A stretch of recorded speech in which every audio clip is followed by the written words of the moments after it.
ইতালির 2026 সালের ফ্লুসি ডিক্রেটো ফ্লাসি অনুযায়ী ক্লিক ডে বা স্পন্সর ভিসার আবেদন প্রক্রিয়া এখন অত্যন্ত গুরুত্বপূর্ণ পর্যায়ে রয়েছে। এবছর ইতালিতে প্রায় 1,64,850 জন বিদেশি শ্রমিক নেওয়ার কোটা নির্ধারণ করা হয়েছে। আপনার স্বপ্নের ইতালি যাত্রায় কোনো ভুল যেন বাধা না হয়ে দাঁড়ায়, সেজন্য 2026 সালের আপডেট এবং কড়াকড়িগুলো নিচে দেওয়া হলো। 2026 সালের ক্লিক ডেরো সময়সূচি শেডিউল। ইতালি সরকার বিভিন্ন খাতের জন্য আলাদা আলাদা দিন নির্ধারণ করেছে। আপনি কোনো খাতে আবেদন করবেন তা নিশ্চিত হয়ে নিন। 12 জানুয়ারি 2026 হয়ে গেছে কৃষি খাতের অ্যাগ্রিকালচার সিজনাল কাজের জন্য। 9 ফেব্রুয়ারি 2026 আসন্ন পর্যটন ও হোটেল ট্যুরিজম এবং হোটেল খাতের সিজনাল কাজের জন্য। 16 ফেব্রুয়ারি 2026 আসন্ন নন সিজনাল কাজে যেমন নির্মাণ, কনস্ট্রাকশন, জাহাজ নির্মাণ, মেকানিক্স এবং ড্রাইভিং খাতের জন্য। 18 ফেব্রুয়ারি 2026 আসন্ন পারিবারিক সহায়তা এবং স্বাস্থ্যসেবা পার্সোনাল ফ্যামিলি কেয়ার খাতের জন্য। 2. ভুল ক্লিকেই শেষ। কেন এই সতর্কতা? ক্লিক ডে মানে হলো আগে পাবেন পদ্ধতি। এখানে কয়েক সেকেন্ডের ব্যবধানে হাজার হাজার আবেদন জমা পড়ে। নিচের ভুলগুলো করলে আপনার নুল্লা অস্টা আসার সম্ভাবনা 0 হয়ে যেতে পারে।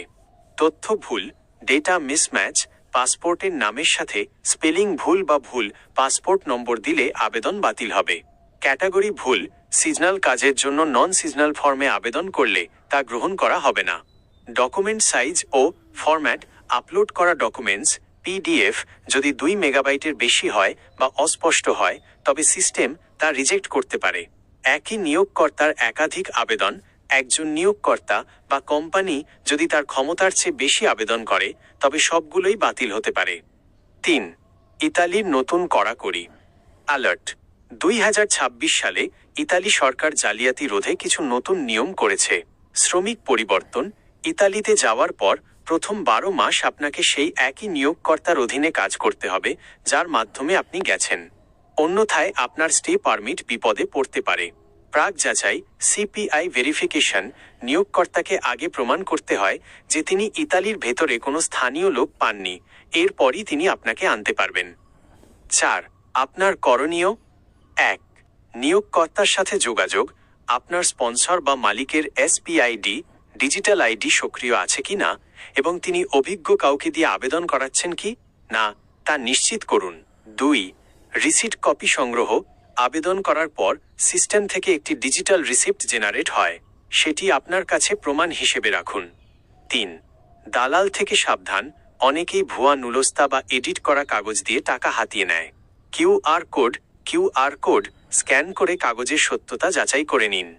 আপনি কি 16 বা 18 ফেব্রুয়ারি নন সিজনাল খাতের জন্য আবেদন করার প্রস্তুতি নিচ্ছেন? আমি কি আপনাকে আপনার খাতের প্রয়োজনীয় ডকুমেন্টস বা যাচাই করার পদ্ধতি বলে দেব?